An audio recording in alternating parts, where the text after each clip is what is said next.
Ndugu yangu mpendwa, leo tunazungumzia jambo zito, jambo ambalo wengi hulikwepa lakini ni lazima lisemwe. Je, nini hukumu ya mtu anayefunga Ramadhani lakini haswali? Je, funga yake inakubaliwa? Je, ana thawabu? Au amejinyima chakula na maji bure? Tafadhali sikiliza hadi mwisho. Huenda ujumbe huu ukawa sababu ya kuokoka kwako au kwa mtu unayempenda. Kabla hatujaingia kwenye hukumu, lazima tuelewe jambo moja. Swala ni nini katika Uislamu? Mtume Muhammad sallallahu alayhi wasallam amesema, kati ya mtu na shirki na kufuru ni kuacha swala. Swala sio ibada ya khiari. Sio jambo la khiari kama sadaka ya ziada. Ni nguzo ya pili ya Uislamu. Nguzo zikivunjika, jengo linasimama vipi? Funga ni nguzo ya 4. Lakini swala ni kila siku, mara 5. Ni mawasiliano ya moja kwa moja kati yako na Mola wako. Sasa tujiulize, vipi kama mtu haswali kabisa? Ameacha swala makusudi. Hainamshi wala haiswali hata moja. Wanazuoni wamehitalifiana.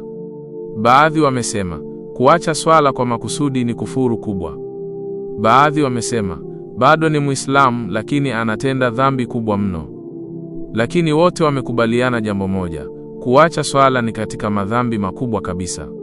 Sasa swali, je, funga yake itamsaidia? Kama mtu ameacha mawasiliano yake ya kila siku na Allah, halafu anakuja Ramadhani anafunga mchana tu, je, kweli ameijenga dini yake kwa usahihi? Ni hatari kubwa sana.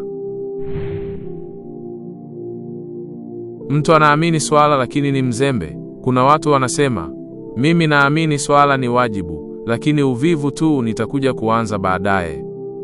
Huyu hali yake ni tofauti. Wanazuoni wengi wanasema funga yake ni sahihi kisheria, lakini anabeba dhambi kubwa ya kuacha swala.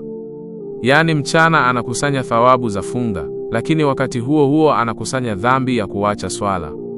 Ni kama mtu anayejenga nyumba huko anabomoa msingi. Ramadhani haiji kwa nusu ya dini. Ramadhani haikuja kuchagua ibada moja na kuacha nyingine. Ramadhani ni shule ya mabadiliko kamili. Allah amesema katika Qur'an, hakika swala humzuia mtu na mambo machafu na maovu. Swala ndiyo kinga. Swala ndiyo nuru. Swala ndiyo uthibitisho wa utii.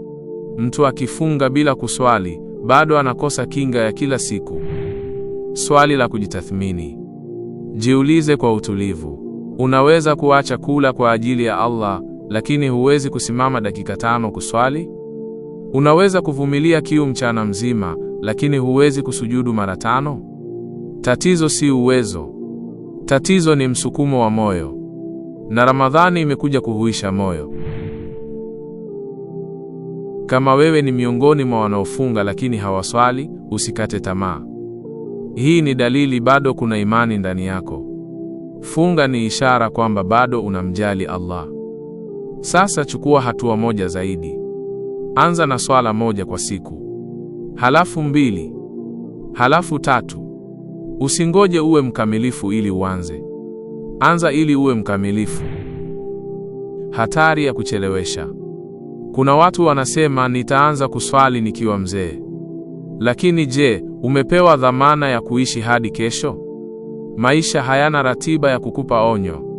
Swala ni agano kati yako na Allah. Ukilivunja, unajiweka katika hatari kubwa. Leo, ukiwa unasikiliza ujumbe huu, chukua uamuzi wa ndani. Si kwa sababu ya watu, si kwa sababu ya familia, lakini kwa sababu ya akhera yako. Ramadhani ni mlango wazi. Usifunge mlango kwa mikono yako. Kama umefunga bila kuswali, anza leo. Hata kama ni kwa tabu, hata kama ni kwa machozi, Allah anaona juhudi yako. Ndugu yangu mpendwa, kama ujumbe huu umekugusa, shiriki kwa wengine. Huenda mtu mmoja akabadilika kwa sababu yako. Na kama bado huswali mara 5, hii iwe Ramadhani ya mabadiliko ya kweli. Allah atujaalie tuwe miongoni mwa wanaosimama mbele yake kwa unyenyekevu. Amin. Asante kwa kutazama Soul Reflection. Endelea nasi kwa hekima zaidi, mawaidha na malezi ya kiroho.